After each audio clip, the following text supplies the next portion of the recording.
Okay, so since it's a new show, I'm just asking everybody to kind of describe their character, talk about who they are, what they do. Let's see, Jordan Alexander. Jordan Alexander is an ER doctor who just took over the night shift, a position that she fought for.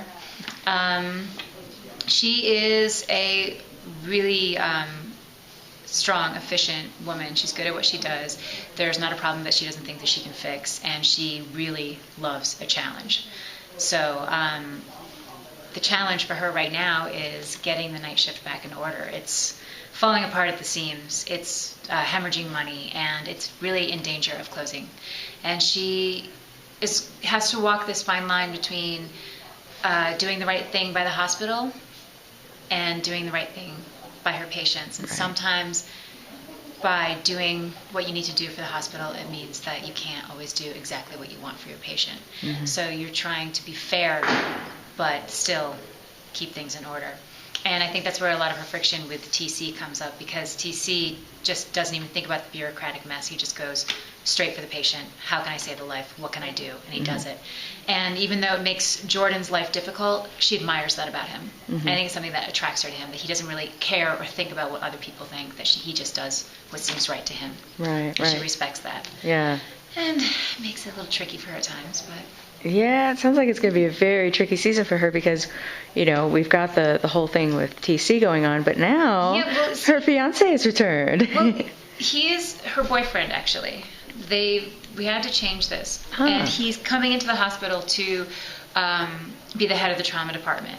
And it makes things tricky for Jordan because even though she had refused for the longest time to even admit to herself that she was still in love with TC, and I'm sure that had some of the reason why she wanted to take over the night shift. Her ex-boyfriend was there. Right. She's forever going to be bonded to this man. They had a really close relationship before he went to Afghanistan, and when he came back, she moved here to San Antonio to be with him. And for reasons that aren't 100% clear yet, but for whatever reason, it didn't work out. He was, reckless behavior, suffering from PTSD, heavy drinking, and she tried to help him and tried to stay with him, but it just didn't work.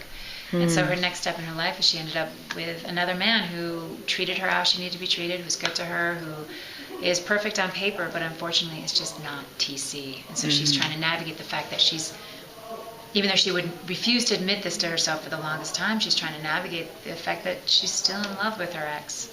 Yeah. And even though she has this really wonderful guy in front of her, what do you do? Right. Interesting. So yeah, it's going to get sticky. Yeah. We'll see. Things are about to get sticky. It's quite the triangle. Yeah, how do you do the right thing? Yeah.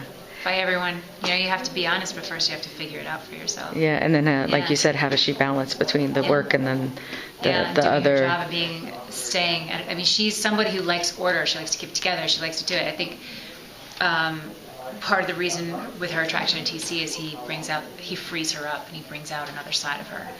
And she, in the essence of being efficient, this whole love mess, the right thing to do is to move on. So she tries to move on with someone else, but life doesn't work that way. So it gets... Oh, wow, you're making it sound even more, because Owen said that there was a connection, but you're calling it love, so, yeah. I think that there's always going to be connection, there's always going to be love. I mean, there's something that happens in this episode that there's a reveal about their past. Maybe he missed that part of the script. Because I read it today, and I was like, oh, wow. Oh, I missed that. Interesting. So what episode is this again? 6? We're in episode 6, and you're slowly starting to get a reveal. And so I read something today that came across in this script that made me take pause, because I would have said the same thing that he said. Wow. That there was just they were bonded. Right. But now it's like, oh, more. That ups the ante just a little bit. Oh. I'm not telling you what it is. Oh, okay. No, that's fine. That's fine. I think it's fun. There's a little mystery. Yeah, it's a rewrite that came through last night that really formed. I read it today in the makeup chair. I was like, what? Oh, okay. What just happened? This changes everything. All right.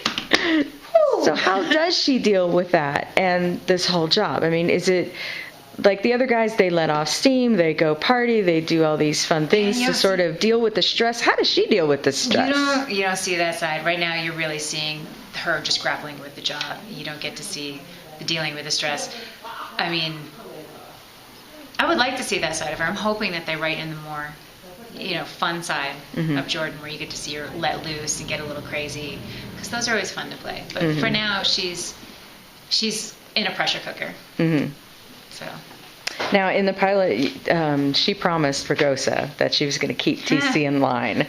I thought that was great that she promised that. You can't. Yeah. So how is that going? Trying to lasso that man would be like trying to lasso a tornado. I don't know what she was thinking.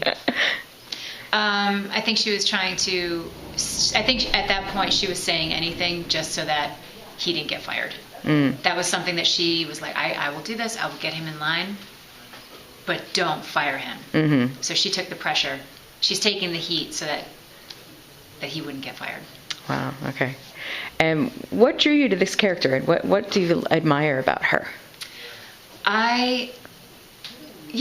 So I think that there's a shortage of great roles for women, and I really liked the idea that she was in charge and good at it, and not afraid. She's not afraid to get in your face and tell you, no, you're not doing this right. And she's also not afraid to open her heart and say, great job, and you're wonderful, I think that was a fun thing to play, just a woman who's not afraid to, not always be nice, not always be pretty, not always be your friend. And it was about the job. And I like that. I think it's a dynamic thing to play. I hope I can service it well. Great.